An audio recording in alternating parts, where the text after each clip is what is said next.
আমার প্রবাসী ভাই বোনেরা এবং বাংলাদেশের সকল জনগণকে আমি শুভেচ্ছা জানাচ্ছি। দেখেন এখন সরকার স্বৈরাচার, সরকার স্বৈরাচার, প্রতীকী ধর্মদাতার, সরকার স্বৈরাচার, আমার মাটি আমার মা, পাকিস্তান হবে না, পাকিস্তান হবে না, আমার মাটি আমার মা, আমার মাটি আমার মা, পাকিস্তান হবে না। Step down, step down. Yunus, Yunus. Killer Yunus. Step down, step down. Killer Yunus. Step down, step down. Step down, step down. Killer Yunus. আজকে আমি আরেকটা কথা বলতে চাই। আজকে যারা আহত নিহত হয়েছে শহীদের তালিকা করেছে। আচ্ছা, এই তালিকায় আপনারা একটু জারি করে দেখেন তো, আওয়ামী লীগের যে এ পর্যন্ত আমরা নাম জোগাড় করছি, এমন কোন জেলা নাই, এমন কোন এলাকা নাই আমাদের আওয়ামী লীগের নেতাকর্মীকে হত্যা করে। আওয়ামী লীগ এবং সহযোগী সংগঠন ছাত্রলীগ, যুবলীগ, স্বেচ্ছাসেবক লীগ, কৃষক লীগ কেউ বাচ্চানি শ্রমিক সবাইকে হত্যা করেছে। আমরা এই পর্যন্ত প্রায় 389টা নাম আমরা পেয়েছি, স্থান পেয়েছি। এর ছাড়াও তো আরো হত্যা করেছে, তার প্রায় 3000 মতো পুলিশ হত্যা করেছে এবং প্রায় 15,000 থেকে 20,000 আওয়ামী লীগ নেতাকর্মী এবং সাধারণ মানুষ আহত হয়েছে। এই যে যারা এভাবে পুলিশ নিহত হলো, আনসার তারা নিহত হলো এবং তাদের গুম করা হলো, আওয়ামী লীগের নেতাকর্মী তাদেরকে হত্যা করা হলো, ওই তালিকায় কি তাদের নাম আছে? তাদের নাম নেই। তাহলে কারা? আবার এদেরকে সহযোগিতা, আহত নিহত মেলা যে সহযোগিতা দিল তারা, এর মধ্যে নিহত কতজন ছিল, অথচ গেজেট করে ফেললো 800 কতজন মারা গেছে এবং সেই জন্য আমাকে হত্যাকারী বলা হচ্ছে। আমার থেকে বেশি হত্যা তো ইউজ করেছে। আমি তো হত্যা করিনি, আমি তো পুলিশকে গুলি চালানোর হুকুম দেয়নি, আমি তো সেনাবাহিনীকে গুলি চালানোর হুকুম দেয়নি, আমি তো দলকে বিরত করেছি। এবং যখন তারা একটা বিল্ডিং এ আগুন দিয়েছে, সেই বিটিভি ভবন থেকে শুরু করে পিআরটিসি ভবন, সেতু ভবন, দুর্যোগ মন্ত্রণালয় ভবন থেকে শুরু করে সব জায়গায় আগুন দিয়েছে, মানুষ ছাদে চলে গেছে। আমি হেলিকপ্টার পাঠিয়ে তাদেরকে উদ্ধার করেছি, র্যাব হেলিকপ্টার নিয়ে গেছে, সেনাবাহিনী আগুন দিয়েছে, সেখানে পানি ছিটিয়ে আগুন নেভাতে চেষ্টা করেছে। তাহলে গণহত্যাকারী কে? আওয়ামী লীগের নেতা কর্মী হত্যা করে পা বেঁধে ঝুলিয়ে, ঠিক কসাইখানায় যেমন পশু হত্যা করে পা বেঁধে ঝুলায়, সেভাবে পা বেঁধে ঝুলিয়ে ঝুলিয়ে রেখেছে। আপনারা সেই ছবি দেখেন নাই?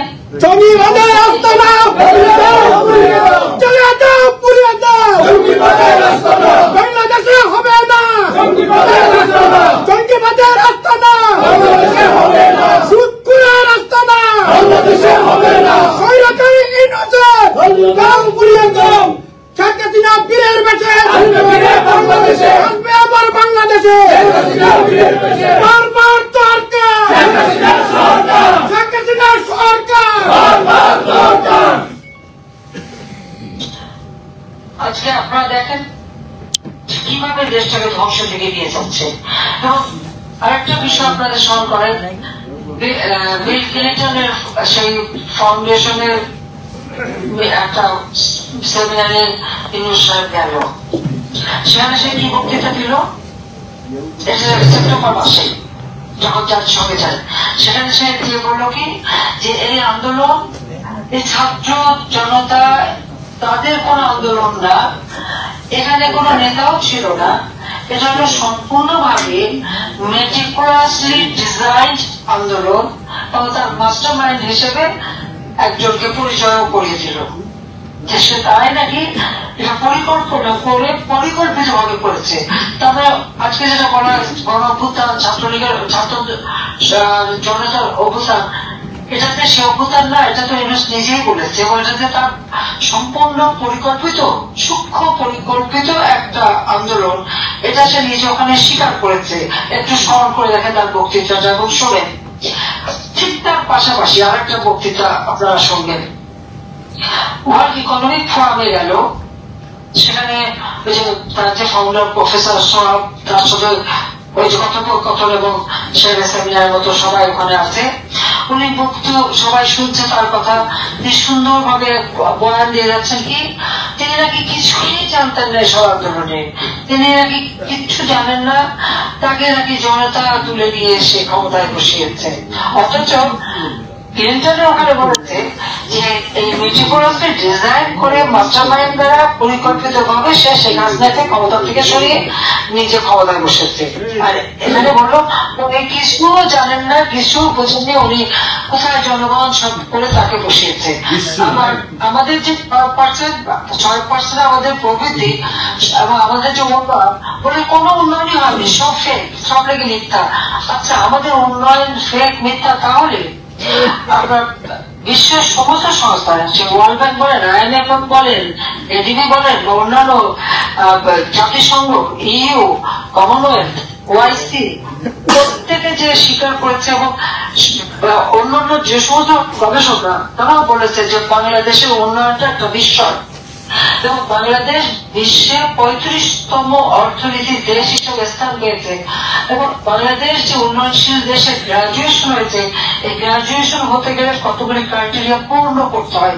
মাথা পিছু আয়, জিডিপি প্রবৃদ্ধি, অর্থনৈতিক মঙ্গলতা, সেগুলি বিবেচনা করেই কিন্তু গ্রাজুয়েশন হয়। যদি অর্থনৈতিক উন্নতিটা না হবে আমাদের এই গ্রাজুয়েশনটা হলো কম থেকে, আসলাম থেকে তো পড়ে নাই। কিন্তু এই লোকটা এত বড় মিথ্যাবাদী, সে ওখানে যে দিক দিয়ে এই মিথ্যা কথাগুলি বলে আসলো, অর্থাৎ নিজেদের ধ্বংস করে দিয়েছে। বলে কিছু ধ্বংস নাই, সব ধ্বংস, আমাকে সংস্কার করতে হবে। কি সংস্কার করবে? সে সংস্কার করবে বাবাকে। সে কি জনগণের ম্যান্ডেট দিয়ে ক্ষমতা এসেছে? জনগণের ভোটে নির্বাচিত হয়ে এসেছে? জনগণের ভোটে নির্বাচিত হয়ে আসতে পারলে না, তার কথা বলার অধিকার ছিল। সে তো অস্ত্র এবং অর্থ দ্বারা চক্রান্ত করে, ষড়যন্ত্র করে, মানুষ হত্যা করে, মানুষের লাশের উপর পা দিয়ে ক্ষমতা দখল করেছে। এটা এবং এখনো যে সে দেশ চালায়, একটা অবৈধভাবে দেশ চালায় এবং সে ছাত্রলীগ ব্যান করে, আওয়ামী লীগের মাঠে নামতে দেয় না। আওয়ামী লীগ একটা রাজনৈতিক দল, 49 সালে এই দলের জন্ম, এই দলের নেতৃত্বে এদেশের স্বাধীনতা, মাতৃভাষায় কথা বলার অধিকার। অথচ সেই দলকে একটা নেতা কর্মী মাঠে নামতে পারে না। আমাদের হাজার হাজার নেতা কর্মী আজকে আহত, নিহত এবং তাদের ঘর বাড়ি, কারণ ঘর নাই, বাড়ি নাই, ব্যবসা নাই, দোকানপাট নাই, পুকুরের মাছ, ক্ষেতের ফসল, এমনকি বাগানের সব ধ্বংস করে দিয়েছে। আর তারপর সরকারি কর্মচারী, তাদেরকে চাকরি দেখাচ্ছে, তাদেরকে ওএসডি করে দিচ্ছে, তাদের বিরুদ্ধে মামলা। এমনকি সেনাবাহিনীর অফিসার, পুলিশ বাহিনীর অফিসার, তাদেরকেও বাদ দিচ্ছে না। তাদের পাসপোর্ট বাতিল, তাদের বিরুদ্ধে মিথ্যা মামলা, তাদেরকে হয়রানি করে যাচ্ছে। কেন? বিজয়ের ঘটনা ঘটে গেছে। আমি 2008 সালের নির্বাচনে যখনই 233টা সিট পেলাম, তখনই চক্রান্ত শুরু হলো সরকার ঘটনার সাথে সাথে। 1.5 মাসও হয় নাই, বিজয়ের ঘটনা ঘটলো। কে ঘটালো এই ঘটনা? যেখানে আমি নিজেও অনুষ্ঠানে গেলাম এবং দেখলাম তারা কত আনন্দিত। আর সেখানে একটা চক্রান্ত করে ঘটনা ঘটিয়ে মাত্র 48 ঘন্টার মধ্যে আমরা সেই বিদ্রোহ দমন করলাম। এটা শুধু পিলকামে হয় নাই, বাংলাদেশের 40টা জায়গা প্রত্যেকটা বিয়মিত হয়েছিল। আমরা সবগুলি তাদের নিয়ন্ত্রণ করলাম এবং উদ্ধার করলাম সমস্ত আর্মি অফিসার তাদেরকে। এর পরবর্তীতে যারা মারা গেছে তার মধ্যে 57 জনের মধ্যে 46 জনই আওয়ামী লীগ পরিবারের। আমাদের আওয়ামী লীগের সেই নানক, এমনকি এসব সাহেবের আত্মীয়, নানকের আত্মীয়, অমুকের আত্মীয়, আমাদের সকলের আত্মীয় স্বজন ওখানে। আওয়ামী লীগের নেতা মালিকুল সাহেব, আমাদের এমপির মেয়ের জামাই থেকে শুরু করে নাতি জামাই থেকে সব। এবং এখানে অনেক অফিসার, আমি তখন তাদের নিয়োগ দিয়েছে আমার এসএসএফে, পিজিআরে, তাদের আসার কথা, জয়েন করার কথা অনুসরণ করে। এই চক্রান্তটা তারা ঘটিয়েছিল এবং সেটা তদন্ত করা হয়, বিচার করা হয়, শাস্তি দেওয়া হয়। আজকে তাদেরকে ছেড়ে দিয়েছে, তাদেরকে ছেড়ে দিয়েছে, আমি দিয়ে দিয়েছে। আর জেলখানায় যত সন্ত্রাসী ছিল, জঙ্গি ছিল, তাদেরকে মুক্ত করে দিয়ে, এবং আওয়ামী লীগের নেতা কর্মীদের জেলখানায় তাদেরকে যে অত্যাচার করছে, মাটিতে ঘুমানো, শীতের কাপড়টা নিতে দেয় না, ওষুধ দিতে দেয় না, ডিভিশন দেয় না, ছেলের মধ্যে ফেলে রাখে চরম ভাবে। আর কথা কথায় রিমান্ডে নিয়ে অত্যাচার করে। কেন? আওয়ামী লীগের অপরাধটা কি? দেশ স্বাধীন করেছে, সে অপরাধ। এখন যাদেরকে আমরা যুদ্ধ করে পরাজিত করেছি, এখন তাদের পা চারটে দাঁড়িয়েছিল, একেবারে বিগলিত হয়ে পড়ে সে পরাজিতদের দেখে।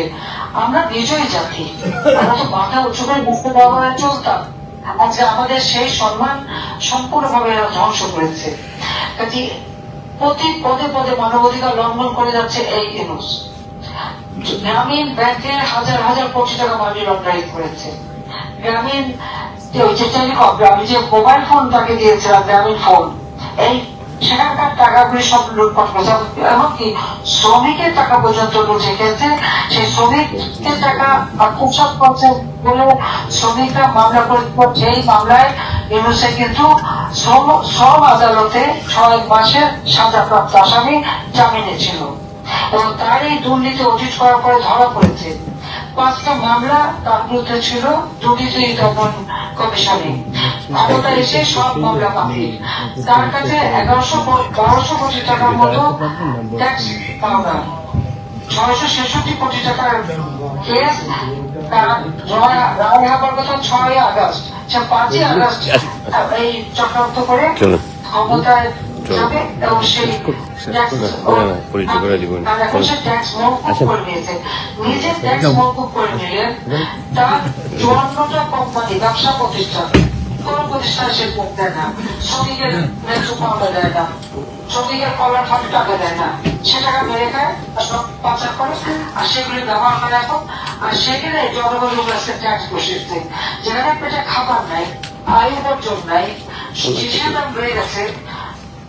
এমনকি আজকে বললো স্পিডিং প্রায় 14 ভাগের উপরে। আর সেখানে তাদের উপরে বড় খাবারটা এখন ট্যাক্স, ভ্যাট সবকিছু বাড়লো। যেখানে আমি 5% ভ্যাট ধরছিলাম, সেখানে কোথাও 15, কোথাও 19, কোথাও 30, কোথাও 60% পর্যন্ত ট্যাক্স এবং ভ্যাট বসে আছে। কিন্তু জনগণের পকেট খালি আর ওরা তার নিজের পকেট ভারী।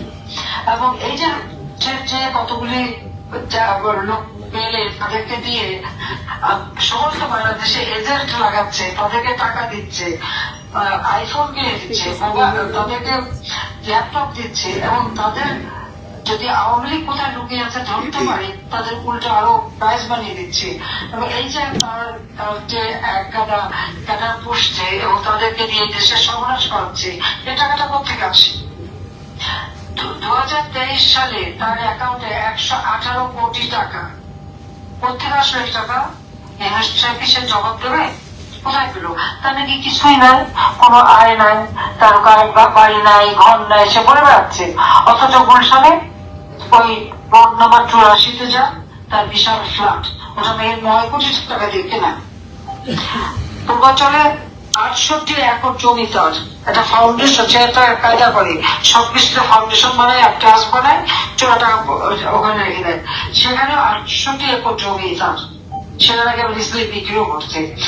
ঢাকা শহর এবং বাংলাদেশের বিভিন্ন জায়গায় যে জমি সব খবর আছে এবং কত হাজার কোটি টাকা সে মানে বিদেশে পাচার করেছে তারও হিসাব আছে। একটা চরম দুর্নীতিবাজ, গরিবের রক্ত চুষে সেই টাকা নিয়ে সেই টাকা লুট করে খেয়েছে এবং আমি তাকে দিয়েছি। 96 সালে গ্রামীণ ব্যাংকের টাকা সে গ্রামীণ কল্যাণ ফান্ড বানায় ওখানে সরালো।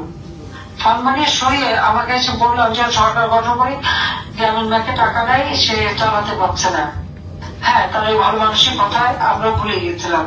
প্রথমে 100 কোটি, তারপরে 200 কোটি, তারপর আবার 100 কোটি, 400 কোটি টাকা গ্রামীণ ব্যাংকে দিয়েছে। গ্রামীণ ব্যাংক কিন্তু সরকারি প্রতিষ্ঠান, এটা ইউনূসের না, ইউনূস করে নাই।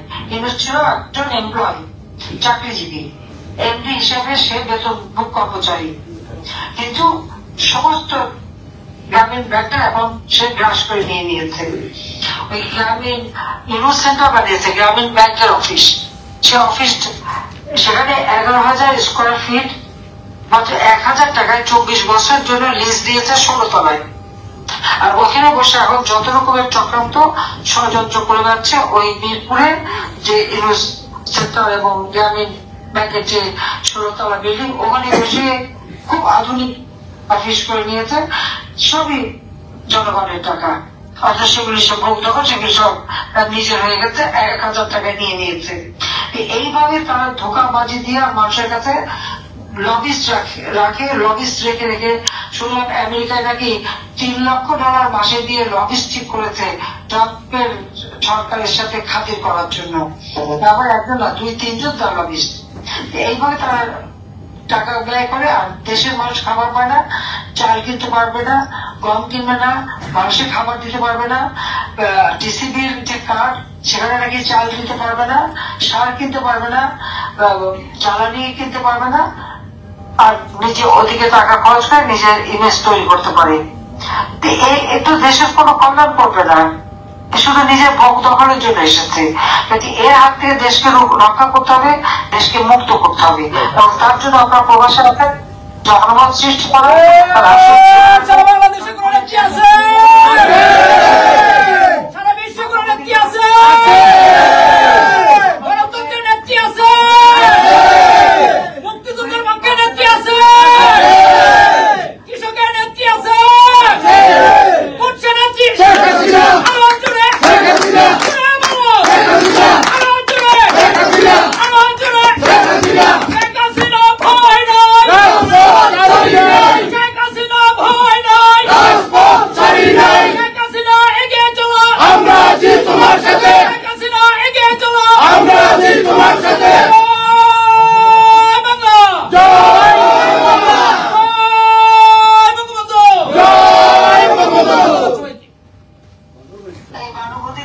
এই মানবাধিকার লঙ্ঘনকারী, লোভী, আত্মকেন্দ্রিক বিরোধীদের হাত থেকে দেশকে রক্ষা করতে হবে, জাতিকে রক্ষা করতে হবে, স্বাধীনতাকে রক্ষা করতে হবে।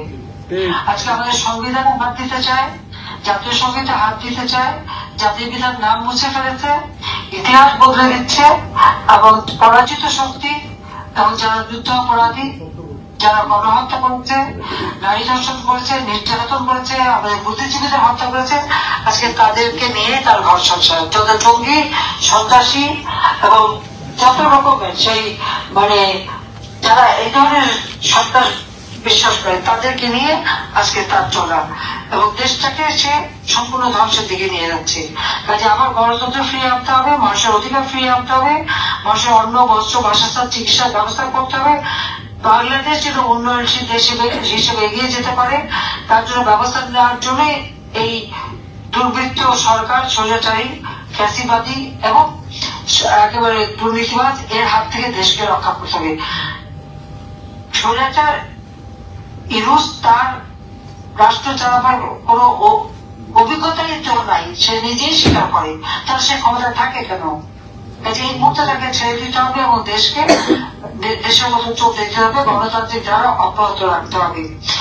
আপনারা প্রবাসে থেকে জনমত সৃষ্টি করেন এবং তার এই অপকর্মকে তুলে ধরেন, এবং এর হাত থেকে যেন বাংলাদেশের মানুষ মুক্তি পায়, তার জন্য সকলকে একযোগে কাজ করতে হবে। ইনশাআল্লাহ আবার দেশ ফিরে আসবে, বাংলাদেশ উন্নয়নশীল দেশের মর্যাদা পাবে। 2041 সালের মধ্যে উন্নত, সমৃদ্ধ, স্মার্ট বাংলাদেশ ইনশাআল্লাহ আমরা গড়ে তুলবো। আমার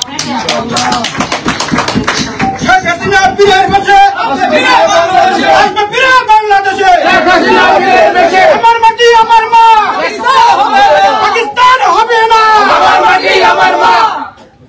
জয় বাংলা, জয় বাংলা, জয় বঙ্গবন্ধু, জয় বঙ্গবন্ধু। নেত্রী, আজকে আপনার বক্তব্য খুবই সুন্দর বক্তব্য হয়েছে, আপনি সবকিছু তুলে ধরেছেন। আমরা কি কষ্টে আছি, দেশের জনগণ কত কষ্ট আসলে আপনি তুলে ধরেছেন।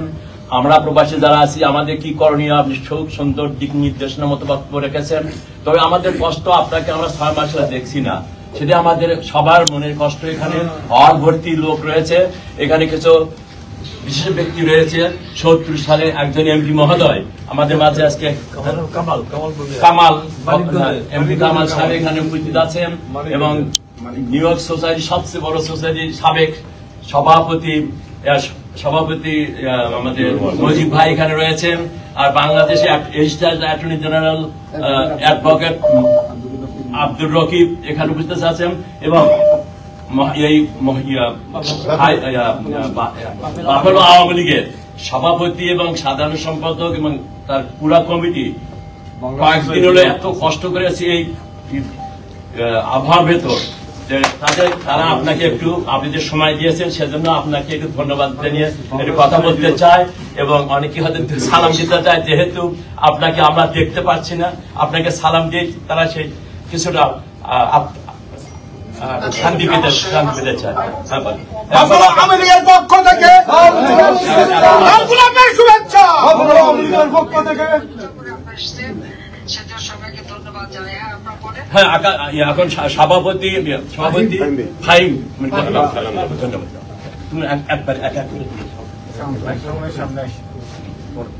আসসালামু আলাইকুম আপা।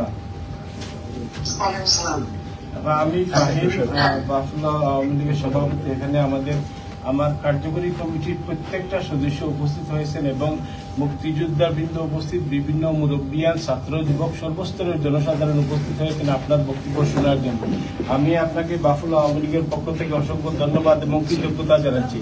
আমি আপনার কাছে আমাদের বাফুলা আওয়ামী লীগ তথা যারা আমার এই বক্তব্য শুনবেন, প্রবাসে যারা থাকেন, তাদের প্রতি আমার অনুরোধ রইল, বাংলাদেশের এখন আওয়ামী লীগের নেতৃবৃন্দ আপনার সকল শ্রেণীর নেতৃবৃন্দ এখন অসুবিধার মধ্যে আছে। এখন একটি অরাজক পরিণতি হচ্ছে বাংলাদেশে, একটি অগণতান্ত্রিক সরকার, একটি অগণতান্ত্রিক জঙ্গিবাদ সরকার বাংলাদেশে চেপে বসেছে। এই জন্য বাংলাদেশের তৃণমূলের নেতা কর্মীরা অত্যন্ত অসুবিধার মধ্যে আছে।